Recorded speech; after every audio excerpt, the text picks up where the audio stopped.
Hello, everyone, and welcome to this webinar on creating records using the metadata standard Encoded Archival Context, Corporate Bodies, Persons, and Families, EAC-CPF, in ArchivesSpace. I'm Jessica Crouch, the Community Engagement Coordinator for ArchivesSpace, and I'm joined today by ArchivesSpace Program Manager Christine DeBella and Regine Heberlein, Library IT Data Analyst at Princeton University. In this 90-minute webinar, Christine and Regina will demonstrate how to create valid EAC-CPF records using ArchivesSpace and offer some tips and tricks for making the process easier within your repository.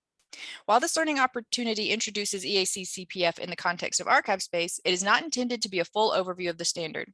I'm going to drop some resources into the chat if you're looking to learn more about EAC-CPF in general. We will leave plenty of time for discussion and Q&A after the presentation, and we will hold all questions until the Q&A at the end.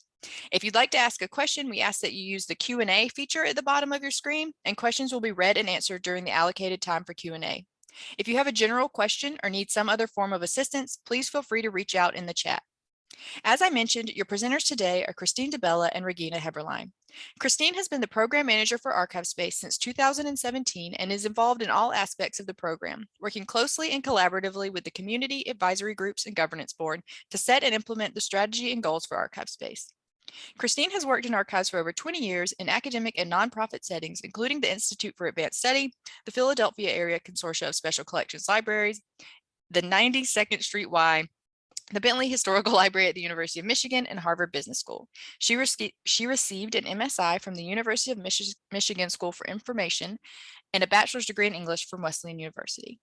Regine Heberlein is a metadata analyst at Princeton University Library. Many years ago, when EAC-CPF was still fairly new, she derived Princeton's first archival authority records from EAD as EAC-CPF and recently collaborated with colleagues on a reconciliation and enhancement project prior to Princeton's migration to ArchivesSpace. Regina has served on the technical subcommittee for encoded archival standards and was part of the EAC-CPF revision meeting in Berlin in 2020. She currently serves on the metadata subgroup of the Technical Advisory Council for ArchivesSpace, as well as the technical subcommittee for describing archives a content standard. And with that, I'll turn things over to Christine. Thanks, Jessica. It's good to be with all of you today.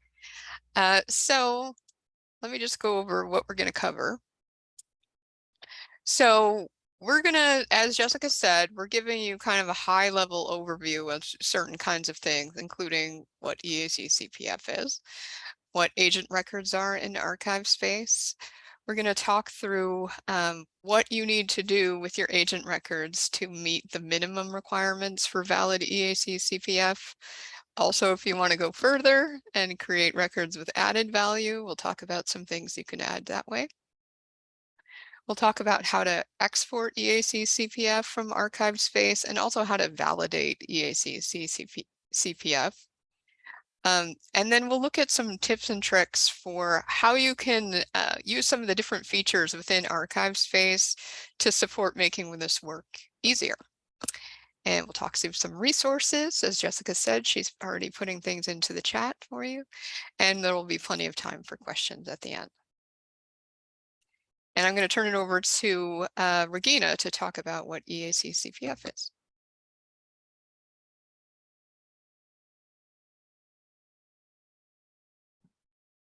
All right. Hi, everyone. Nope. Here is where I wanted to land. So I'm excited to be here with you today. EAC-CPF is short for Encoded Archival Context, Corporate Bodies, Persons, and Families.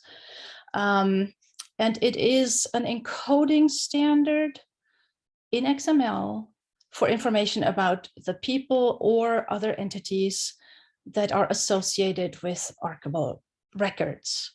It is basically an implementation of the international content standard ISAR-CPF.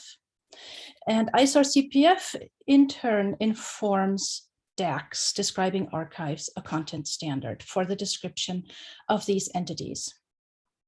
It was developed in 2010 and adopted as a standard by SAA in 2011. And it is very much intended to work in tandem with EAD, where EAD describes the records, and EAC-CPF describes the entities that have something to do with these records, whether they are their creators or their maintainers, or have another type of relationship with those records. EAC-CPF is currently undergoing a revision. There was a minor release in 2018. And the major release, EAC-CPF 2.0, is imminent. And once it is released, the Technical Advisory Council for ArchivesSpace will work on aligning ArchivesSpace with this standard. This is the landing page for EAC-CPF. It is hosted by Staatsbibliothek Berlin. The link to this is on the last slide. And you can poke around here a little bit and learn more about the standard. The tag library is here. The schema is here in different formats. The translations of the tag library are here. And you can learn more about the 2018 revision as well as the upcoming revision.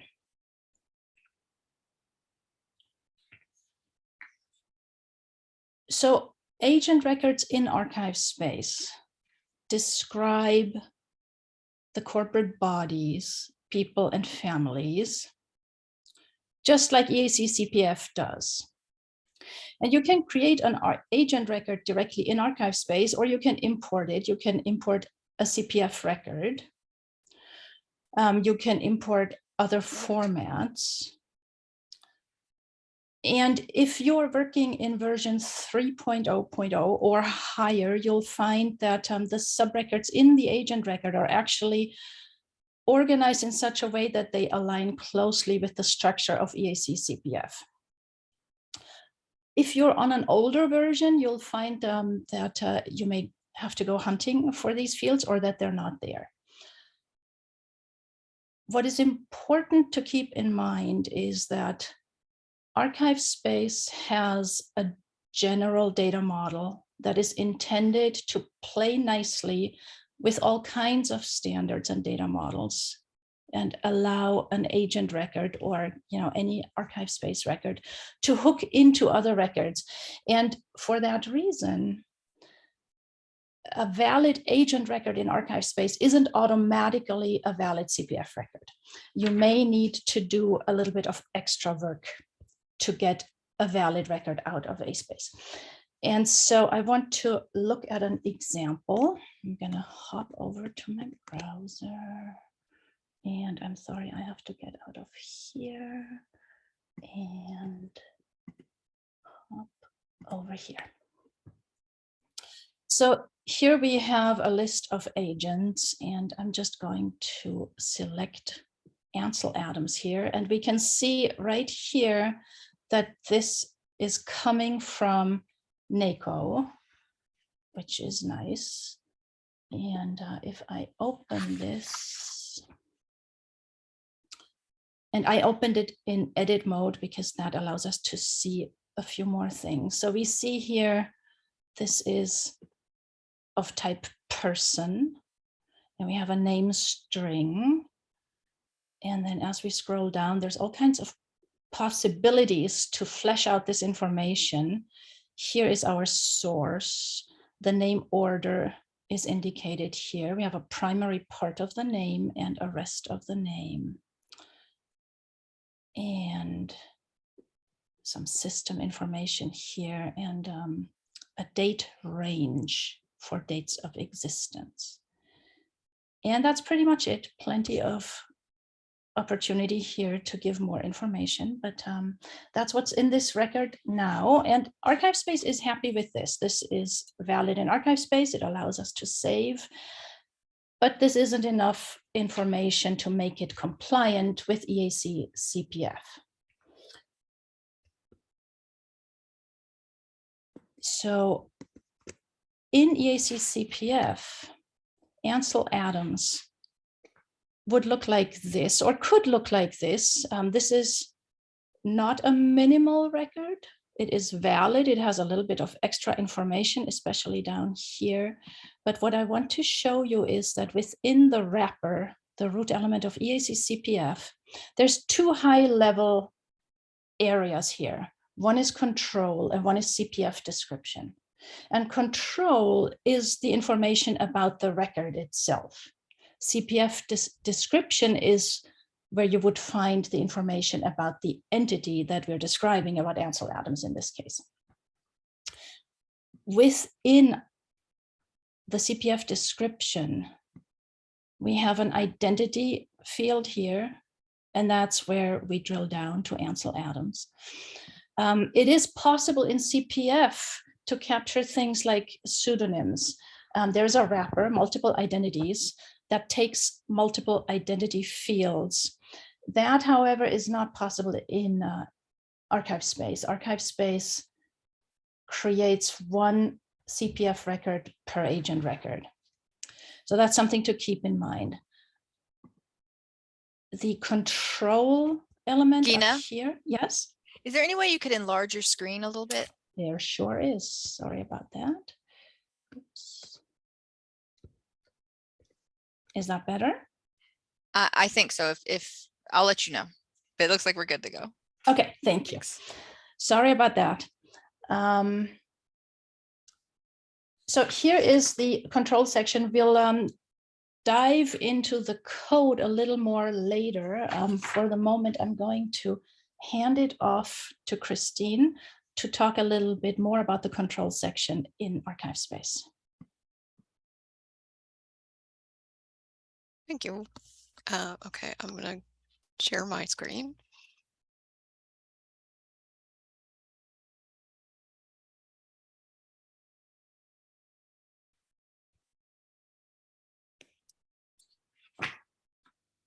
Okay, as Regina was saying, kind of in the vast universe of things that can go into an agent record in ArchivesSpace, relatively few of them are needed to make a valid valid EAC-CPF record. So the things that are essential are a record ID, a maintenance status, this is in the control section, a maintenance agency, and a maintenance history, which would be part of one or more maintenance events. And I'm going to go over here to ArchivesSpace to a little screenshot here, but then I'll kick over to the web browser to show you what it looks like in ArchivesSpace. This record control information section, that's where all that information comes from. That's the part of the record that you're going to need to fill out these various 4 elements if you want to create a valid EAC-CPF record. And this was all newly added to ArchivesSpace with the expansion of the agents module last year. Okay, so what I have here on the screen right now is a very basic record that I made for my son, whose name is Max. And so the section where you're going to create record IDs is helpfully called record IDs. You need the identifier itself. For the purposes of making a valid record ID subrecord, you're going to need to indicate what the source is for that ID. The other parts are a little bit further down. So the maintenance status is in the record information section, and the maintenance agency is also in the record information section. If you went through the tag library that Regina pointed you to, and you looked at the names of the different elements of EAC, if you looked at what the names of the different sections are in EAC, they would look very familiar to you. By and large, when we expanded the agents module, a lot of the names and a lot of the organization was taken from EAC. But because, as Regina said, ArchivesSpace has to do multiple duty on different things, including with the record control section. There are parts of the record control section that have no relevance to EAC-CPF at all. They actually more relate to creating MARC XML authority records. So when you get further down into the record control section, if you're creating your agent records for the purposes of making MARC XML authority records, or you're creating them for the purpose of just having them show up in the public interface, you don't necessarily need to fill out any of these parts. But for the purposes of making a valid EAC-CPF record, you do need to fill out maintenance status, and you do need to fill out maintenance agency. And the last thing from the control section that you need to complete is at least one maintenance event. So that maintenance events are created in the maintenance history section for the purposes of creating a valid maintenance history subrecord. There are a few things that you need to fill out. As with everywhere else in ArchivesSpace, it's called out for you with the little red asterisks what things are necessary. So you need to fill out a maintenance event type, a date, an agent, the person or thing making the event, and then for the purposes of EAC, you have to categorize what type of agent it is, whether it's a human or a machine. So those are the things that are required for the control section. I'm going to now kick back over to the slides to talk briefly about what's necessary for the description section. This is also extremely minimal, what's needed to make a valid EAC-CPF record.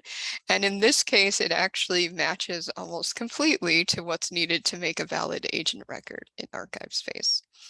So you need the identity section of the CPF description section.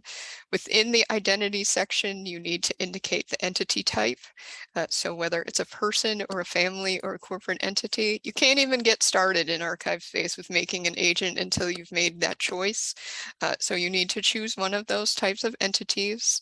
For the purposes of EAC-CPF, software is not an entity type.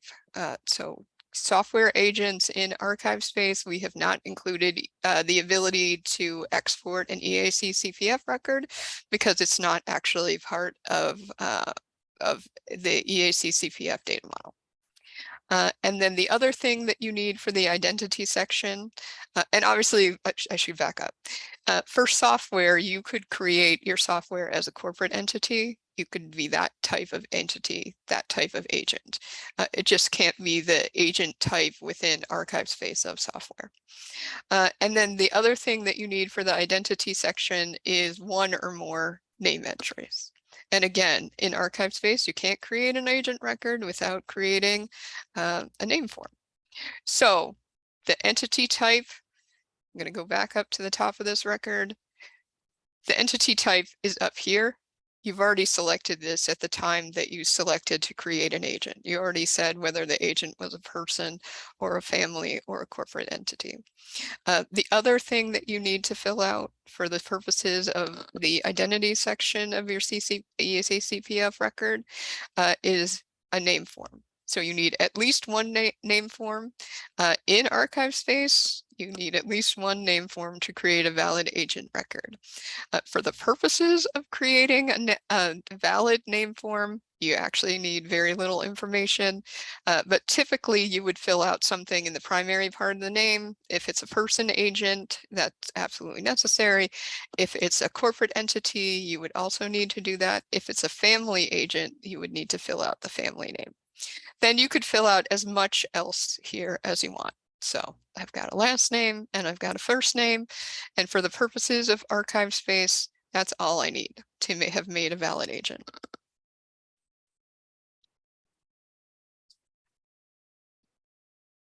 Okay, I'm going to kick back over to the slides. And this is it. Regina already showed you what it looks like in the actual encoding. So if you want to go beyond that, because in ArchivesSpace, obviously you could go way beyond just that information for an agent. is probably going to be a lot more useful if you go beyond that. And for the purposes of EAC-CPF, you can also go significantly beyond to create records with added value. So you still, of course, if you're creating records with added value, you still, of course, need everything that you needed for minimum, but you also can add things from the description section of EAC-CPF or from the relations section of EAC-CPF. For the purposes of that, that's the information a little bit further down in the agent record. This is another place where we added significantly to the ArchivesSpace agents module for the purposes of expanding it and for the purposes of making more possible with EAC-CPF. So going down into diving deeper into the record, into the description information section of the record, there are all sorts of different things you could add here. You could add birth and death dates. You could add just a birth date in the case of someone who is still living. You could add different sorts of subject headings about them, different places associated with them, or occupations or topics associated with them. These things all did come in, not the dates of existence, those were there before, but most of these other things came in brand new with the expansion of the agents module that we did last year. In this section, you could also, one of the things you would typically add for a record with added value for the purposes of EAC-CPF might be of a biographical note. So in the note section of the agent record, that's where you can put a biographical note in.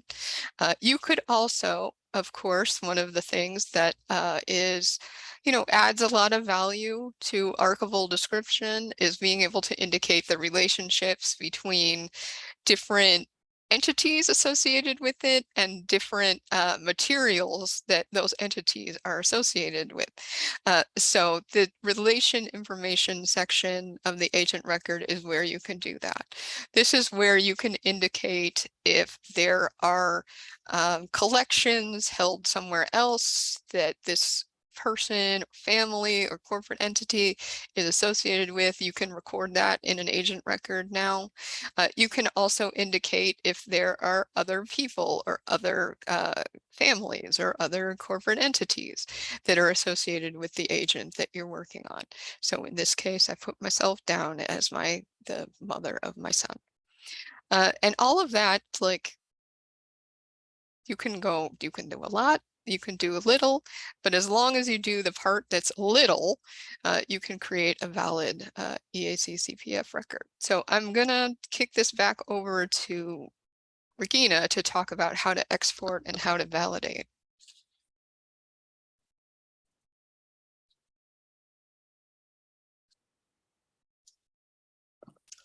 Thank you.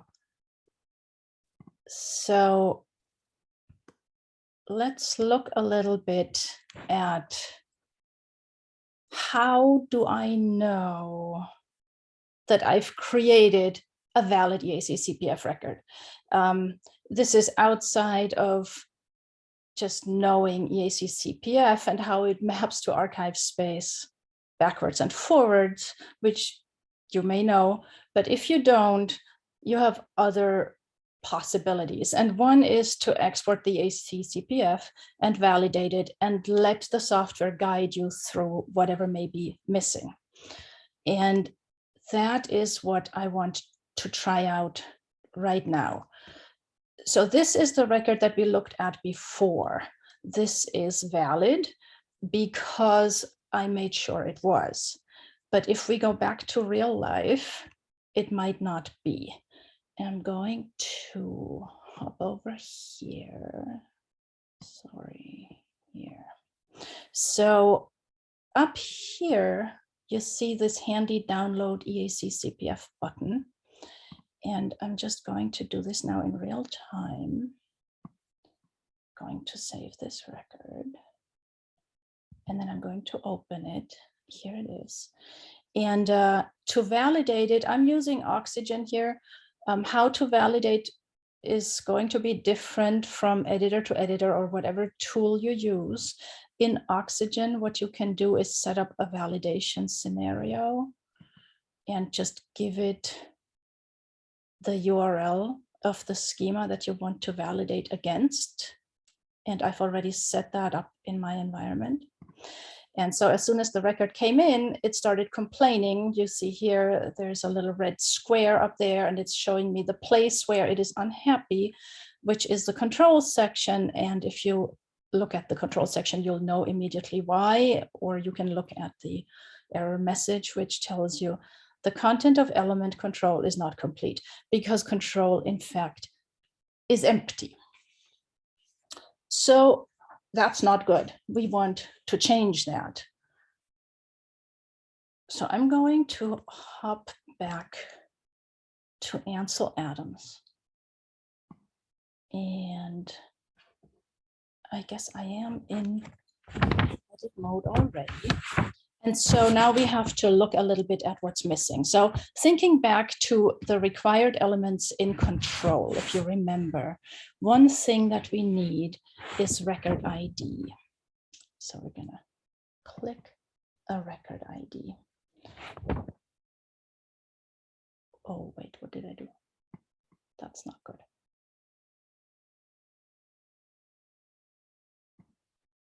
Here we go. Something to know about the record ID is it has to be a name token, which basically just means it can't contain white space. So we can just do 1, 2, 3, 4 for argument's sake. And then we're going to say local, because obviously this is not a very good identifier. Okay, we have a record ID. We also need maintenance status, maintenance agency, and maintenance history. So scrolling down, here is maintenance history. So we're going to add an event. And as you can see, you can just choose from a drop down here. So we're going to say revised, and we pick today's date, and the agent is me and I am human. So that looks good. And then let's hop to maintenance history. Here we are, yes. You want to go back up to record info for those other elements? Yes, I do. Thank you. So we're going to expand this. And so the maintenance status here is something of our choosing again, handy drop-down menu. And then the maintenance agency, I'm just going to claim is Princeton. And with that, let's assume that maybe we're good to go. I'm going to save it. And now I'm going to re-export it.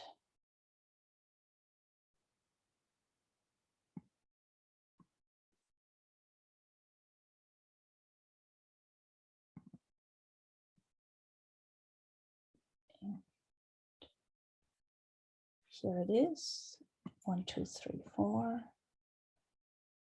And we have a green square. It is happy with what we did. So as you can see, it filled out this entire control section here. There was nothing missing from the identity itself, but we added the record ID, we added the maintenance status, we added the maintenance agency just by filling out the name. And we added the maintenance history by filling out one event in which we claimed that we revised it on such and such a date, and the person revising me was me. And so that's pretty much it. Actually, I should have probably blown this up a little more. So let me do that so that you can see the control section again. Here we go. So this is what we just went through step by step. And with that, I'm going to kick it back to Christine, I think, for some tips and tricks. Actually, there's one other thing that we wanted to show you. So I'm going to kick it back to the slides and let Christine talk for a bit, and then I'll show you one other thing. Here we go.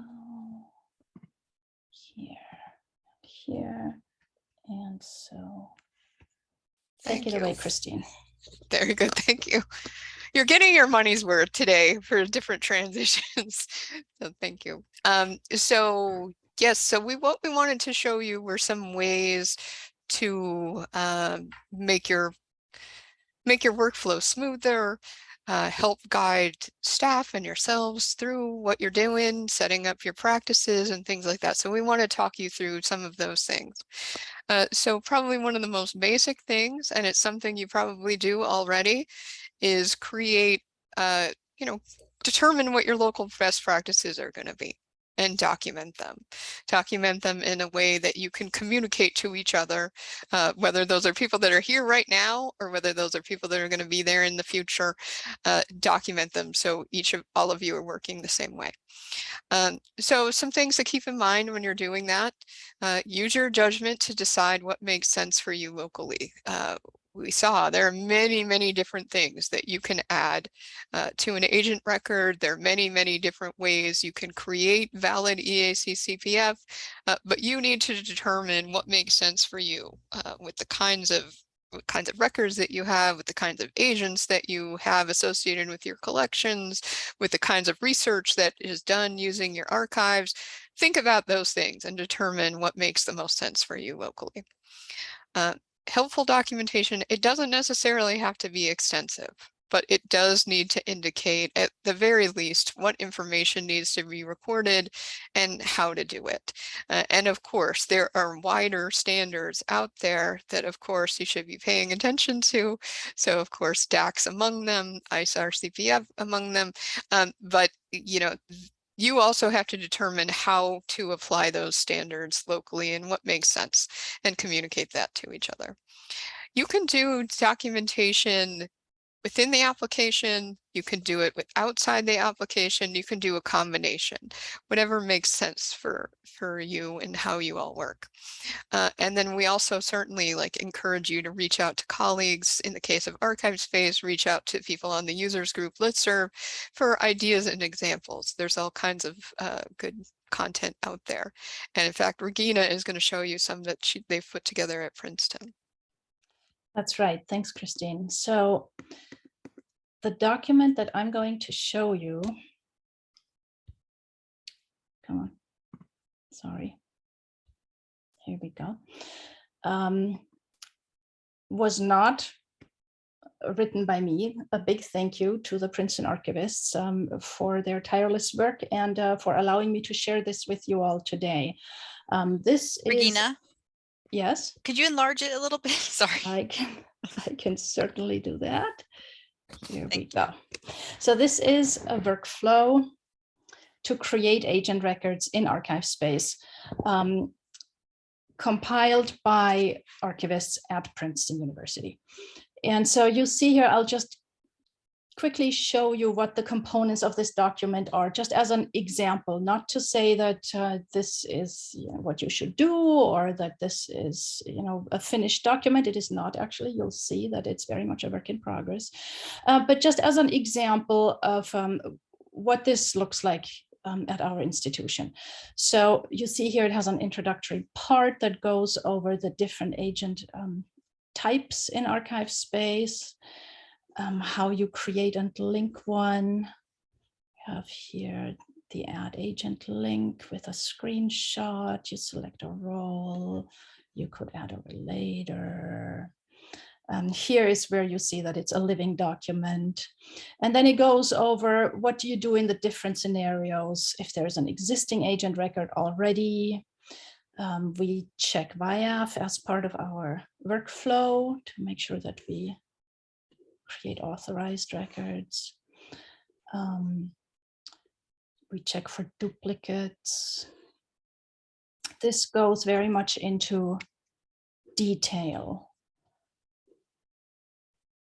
What you do in the merge into this record window when you merge records because you did find duplicates. We also add another step because a lot of our agent records were initially derived from EAD and because they were derived from EAD at the time we did that, we just grabbed all the biographical notes and let them stand. We didn't try to filter. We didn't say, oh, we're going to grab the first one, or we're going to grab the longest, or whatever logic we might have come up with. We just grabbed them all. And now that we're in this more controlled environment in ArchivesSpace, we're actually basically going through them, and we have a separate workflow to check for these multiple biographical notes and merge them or select as appropriate. So here is, well, what if there is no agent record, and then you create an entirely new one. You decide whether or not you want to publish it. Here we go into great detail about the dates and the name forms.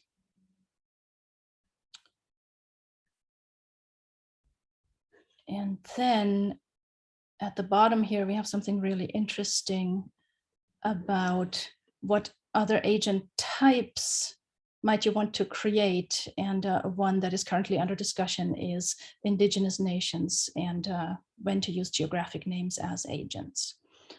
And that is the end of this document. So this was just an example for you to peruse. And with this, I'm going to stop sharing and kick it back to Christine. Thank you. Okay, so what I'm going to do is show a few of the different features within ArchivesSpace. Some of these are agent specific, and some of these apply to a few different record types, but they can be useful when you're setting up a workflow intended to have like maximum efficiency. So anyway, let me actually share my screen. Okay, so the first two things I'm going to talk about are the edit required fields functionality that right now is only available for agents. When this was built into the application, the idea was that eventually this might be able to apply to other types of records in ArchivesSpace as well. And then I'll also talk about the edit default values feature, which you may very well already be using. Okay, find my browser. Okay, here's my browser. So to access these functions, you go into the browse an agents list, browse agents, you get this toolbar up here. Edit required fields is the first button on the toolbar. And there's the 4 different agent types. You can set up different required fields for each agent type. Now, the idea of the edit required fields area is, as we said, there's very little you need to do in ArchivesSpace to make a valid agent record. So as long as you, in most cases, as long as you do that, as long as you put information into those fields, you have a valid agent record. But as we've been discussing through this whole webinar, that isn't necessary. That isn't going to be enough to make a valid EAC-CPF record. So if you want to have the application help you along with that a little bit more, you can use the edit required fields area to actually require more than the things that are by default required in ArchivesSpace. So in this case, if you use this functionality currently, you'll see what I have on the screen right now differs a little bit. That's because we're making some enhancements to it for the next release of ArchivesSpace. So it will look slightly different, but in principle, it's exactly the same. So in here, you have the agent record broken down by its different subrecords. You have each subrecord broken down by the different fields in it, and you can indicate whether you want that field or subrecord or entire subrecord to be a requirement in addition to what ArchivesSpace's requirements are. So we said the requirements to make a valid EAC-CPF record are that you need a record ID. So I'm going to require the record ID subrecord. You see that a couple things are already checked off in here. Those are checked off because they're required to actually make it that subrecord be valid. So that's why they're already checked off. But with this new version of ArchivesSpace, once we roll this out, it will be required, it will be possible to indicate that the subrecord itself is required. Before, you could only indicate that the subrecord itself was required by requiring something within it. In the case of a subrecord that already had a lot of requirements itself, you couldn't. So in this case, we're making it so that you will be able to do that. It'll be a little bit more helpful in the next version of ArchivesSpace. For record info, I'm not going to click off that the subrecord itself is required because there are only individual elements within the subrecord that I want to require. So we said that maintenance status is one that we have to have. We need to have maintenance agency or name. Regina showed you a nice trick that if you have agency name, you don't necessarily need to have maintenance agency. It will make that type of element for you. But for now, I'm going to click off maintenance agency. We also need to have a maintenance history. We need to have at least one maintenance history. And actually, I'm going to go back to my notes to make sure I didn't miss anything. We need an entity type. Entity type comes for free. Maintenance status, maintenance agency, maintenance history, and record ID. Okay, we got everything. All right, so and then I can go down if there are additional things that you want to require, not necessarily require because they're needed to make a valid EAC-CPF record, but because when you went and created your local practices, you determined that that would be useful, you can certainly do that. You can add whatever you like. Once you've set it up the way that you like, you go back and you save this form. And because it's broken down by the different entity types, the different types of agents, what I just did there will only apply to new agents that are persons. It will not apply to the other types of agents. But if I create a person agent now, you'll see that there are things here already, there are subrecords indicated that are already intended to be filled out. And it won't let me save this record until I've filled those things out. So I got to put something in here.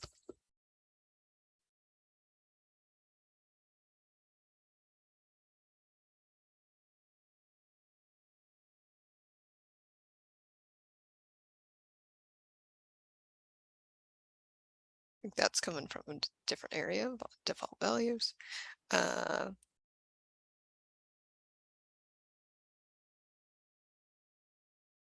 Got a maintenance status. I only want one maintenance status. And I need one event.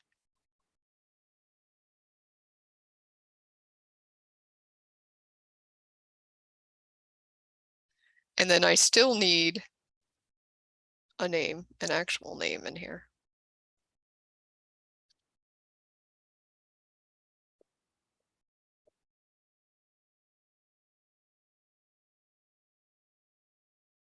And actually, let me do something. Let me try to save this without one of these that typically isn't required. So let me try to save this without a maintenance agency.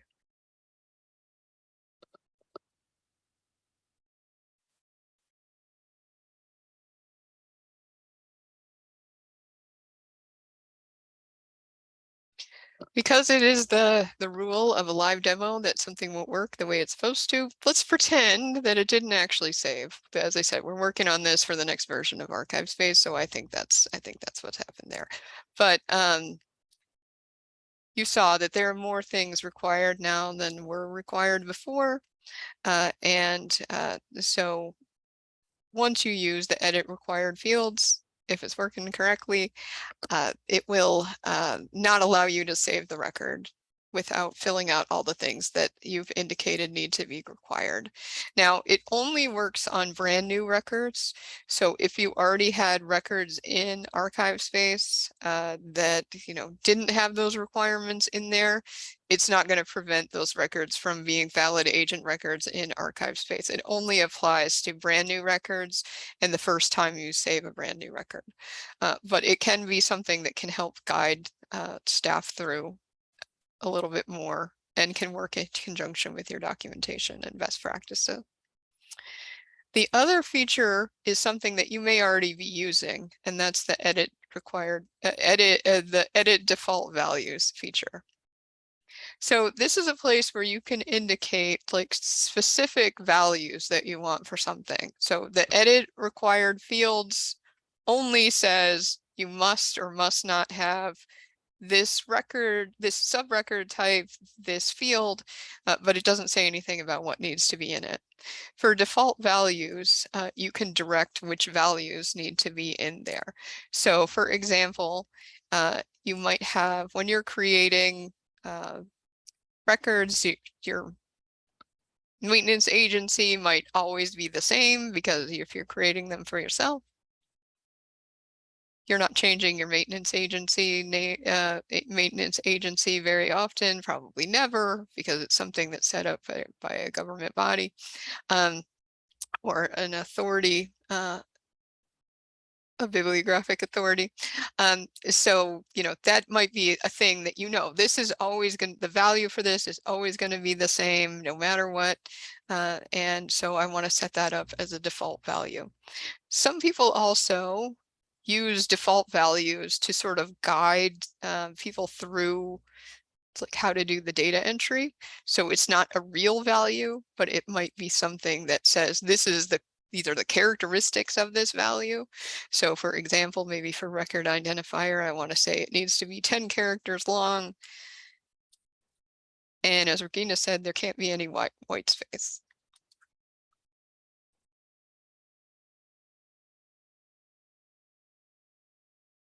Okay. And maybe when I do something like that, it's always coming from local sources. So when I save this is kind of like a template then for new agent person. Again, this only applies to one type of agent. It only applies to the person agent. So if I create a brand new person agent, you'll see that those values that I put into those fields is there now.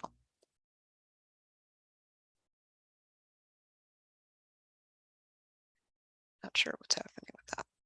Okay. So those are two things that can be do some time saving, do some help with enforcing your local practices. Default values are another thing where it only will apply to brand new records. It will only apply to the first time you save those records. If you want to actually validate your records against specific values, you will need to set up a plugin that would actually like validate the record upon saving, validate for certain values rather than the presence or not presence of something. But those two things can be, pretty helpful in getting you a little further with enforcing your practices. The other thing that I'm going to show, and for this one, I'm going to kick over to the slides again.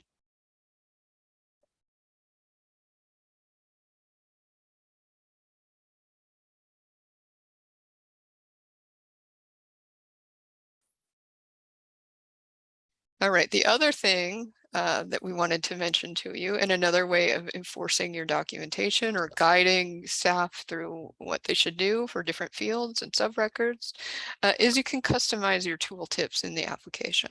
So the tooltips,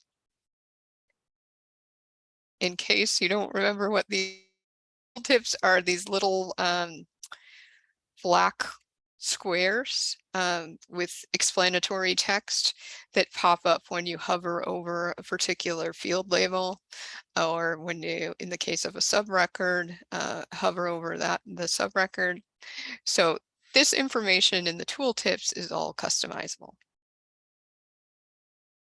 The way you customize them requires like a little bit of access to the server or the files on your server. But tooltips only appear in the staff interface, and they provide information on different subrecords and fields. Now, you probably don't want to use the tooltips exclusively for communicating your documentation or communicating your guidelines for what people should be doing, but they're one way to do it. And because they're within the application, it's, you know, someone doesn't have to go and hunt down the manual. Someone doesn't have to go and hunt down the document, the shared document that you all are working through. This would be a way where even if you don't have access to anything but the application, those things would be there in the application. The text for the tooltips, and this applies to the text for like any of the labels in the application, any of the tooltips in the application, not just the tooltips for agents, but they're stored in what are called YAML files, and those are in the locales folder on your server. So you'll need to have access to the server, or you'll need to have access to someone who has access to the server to be able to change them. YAML files are essentially text files. So you take the text file, you follow the spacing that's there, and you insert the text that you want or edit the text from what's already there. So in this example, there are tooltips for maintenance, record control maintenance status, and maintenance agency. All I did, the only change I made to the tooltip was to add a sentence to say this is a required element for valid EAC-CPF. That had to be done. This is what the YAML file looks like. This is what the text in the YAML file looks like, how it's structured. So I added those sentences to the ends of the tooltips within that file. And that's it about tooltips. So I'll kick it back over to Regina to talk about resources. Thank you. Yeah, so these are a list of resources that were either mentioned as Christine and I were talking today, or might be of interest. So let me just share my screen here. And we want to go way down here.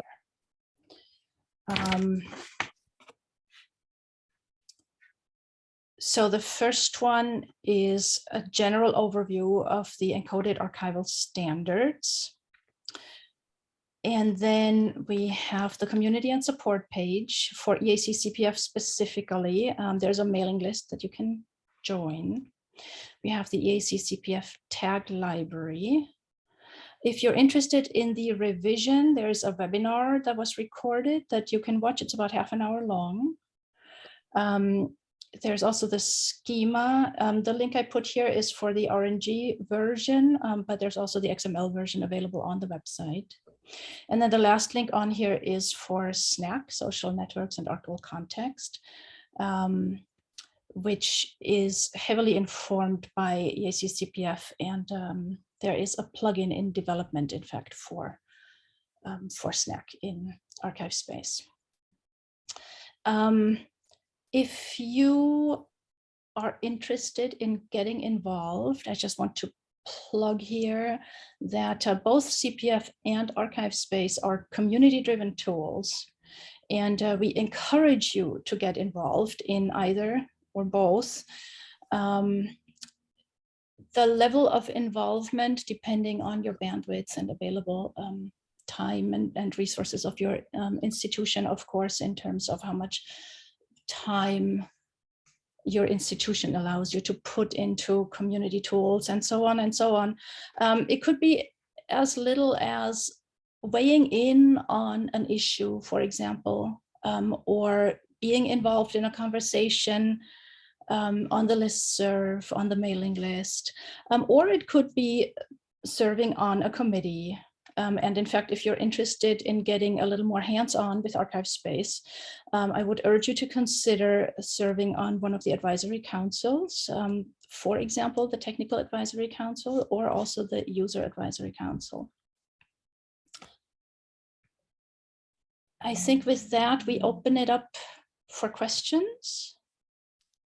Okay, thank you very much to both Christine and Regina. Yeah, we're going to go ahead and move into the Q&A portion of the webinar. We've got plenty of time for Q&A. If you do have a question, please do drop that into the Q&A option, not the chat. The Q&A is what we will retain and what we'll make available with the recording.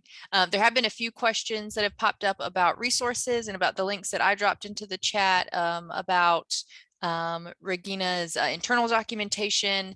And I know that a lot of links were just shared on that slide. So just keep in mind that we will make sure that all of those resources, as well as a copy of the slides with those links, are included with the recording of this webinar on our website. And you can go ahead and go actually now to our website, to the page dedicated to this webinar, and find a lot of, if not most of those links already listed there, but we'll make sure we get that link that Regina was generous enough to share for her internal documentation, as well as these slides and everything up when the recording goes up. So those will be available to everyone there.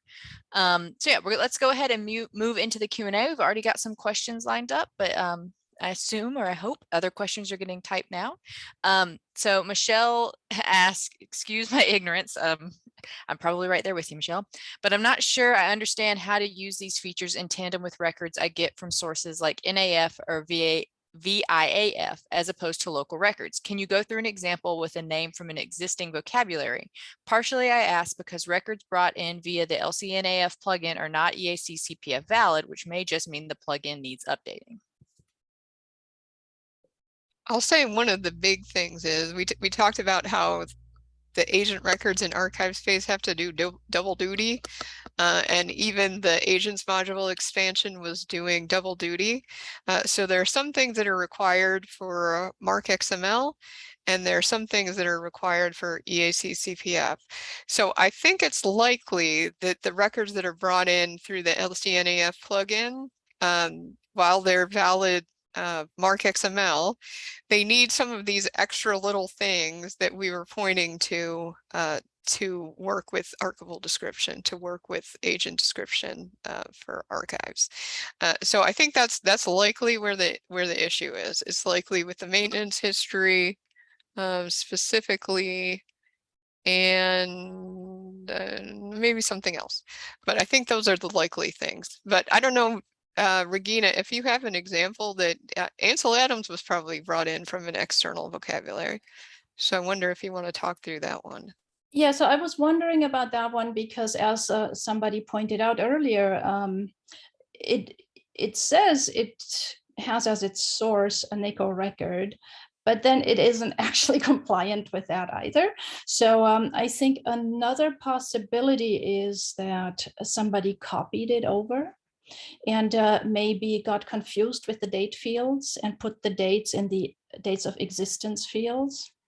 So that is another possibility, right? That somebody is working off of a record from another source and therefore correctly states that that was their source, but then maybe doesn't use all the fields sort of in the most appropriate way for getting a valid CPF record out on the other side. I think that is another scenario that's possible.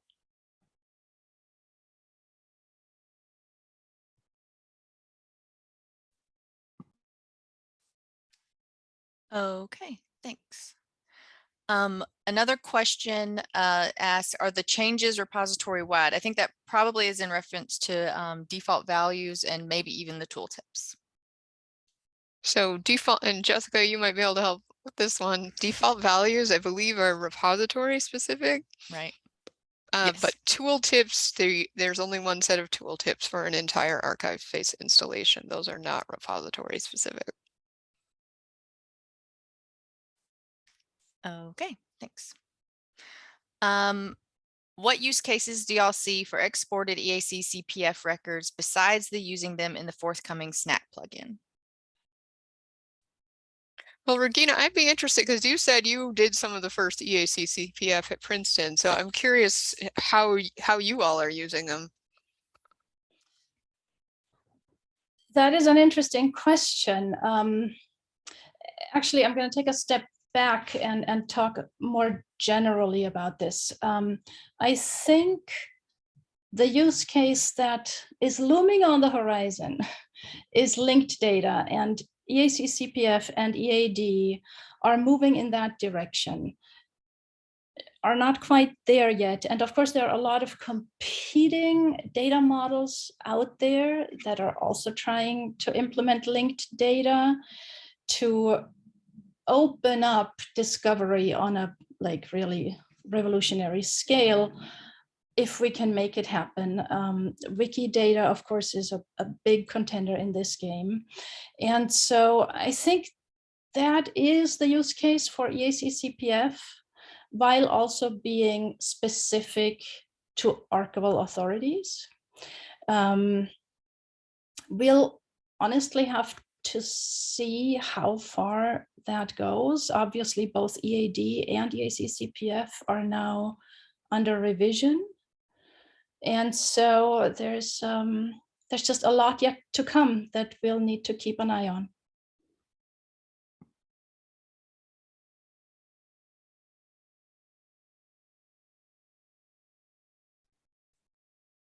Thanks. We are all caught up in the Q&A, but I'm speaking very slowly in case anyone is typing their answer. We'll give it another minute or two to see if there are any other questions.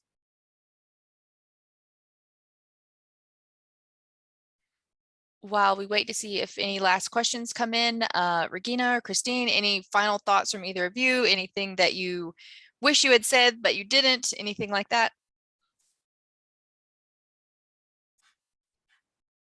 There's always things could wish to say, but I think, one of the main things we were trying to convey is that there's a lot of power here, but there's the potential to make this pretty simple. So if this is a thing that you want to do, if you're looking down the road to maybe participating in linked data, or you're looking into participating in some collaborative projects across the profession, there's possibilities here. There's also possibilities to ignore this completely if you want, but ArchivesSpace is intended to make things possible for people that wouldn't necessarily be possible otherwise. Thanks.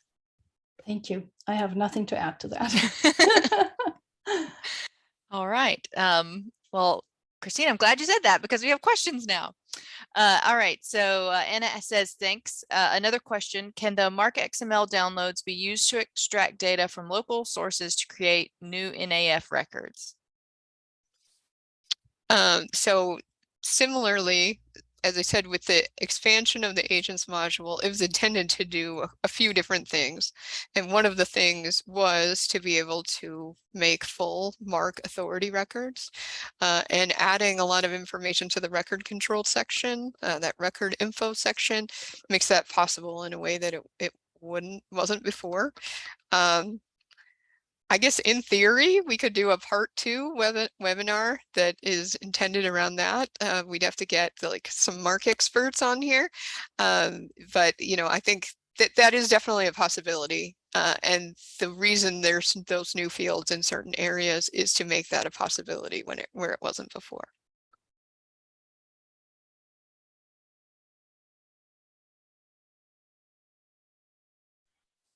Thanks.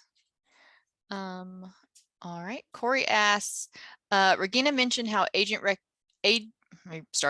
Regina mentioned how agent exports out of ArchivesSpace will need extra work to make them fully compatible with the EAC-CPF. Are there any tools or resources out there like Harvard's EAD schema checker to help these records be compatible? And then does the SNAC plugin handle this? Before I toss it over, I'll just put in a plug. I dropped a link in the chat about the SNAC plugin. Jason Jordan, who works with the SNAC Collective, did a presentation at our online forum in March where he talked about the plugin and what's possible with that. I would say that, and Regina and Christine, you can chime in if I'm wrong, but most questions, if you have any questions about the Snack plugin, probably going through Snack and looking at their website is the best way to go for that, or watching Jason's presentation. I agree completely with that. I will say, as far as I know, there aren't any tools or resources out there right now, but I'd be delightfully surprised if somebody's already come up with them. It seems like the kind of thing, like once there are more people doing this work, inevitably things like that will develop. I'd be curious. I mean, there's a lot of people here today. I'd be curious if anyone has thought through that already. Or Regina, I'd be curious, have you done anything at Princeton for EAC-CPF since you've been doing it for a little while about checking things against schema? Yeah, we have not. We really just check against the schema pretty much in the way that I've showed you. You can do it in bulk. That's really the only other way I know. I don't know of any other tool out there, but I'd be really interested if there is one.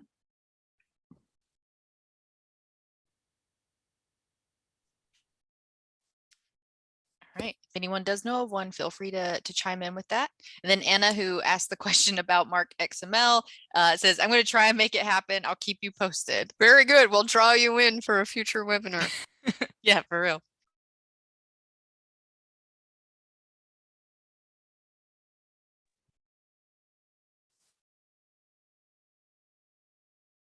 All right.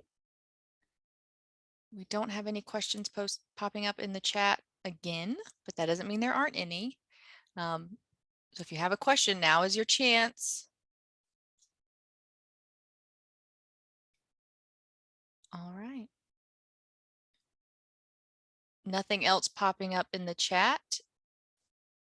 So we'll go ahead and wrap up. Normally when I say that, a question pops up. That's why I paused, but no question popped up. So we'll go ahead and wrap up. Thank you to everyone for attending.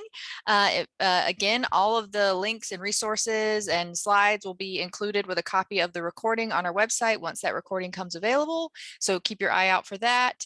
And thank you so much to Christine and Regina for doing this webinar. It's been months in the making, so it feels great to have it finished. It's over. It's in the books. I look forward to seeing all of you at the next ArchivesSpace event. Thanks, everybody.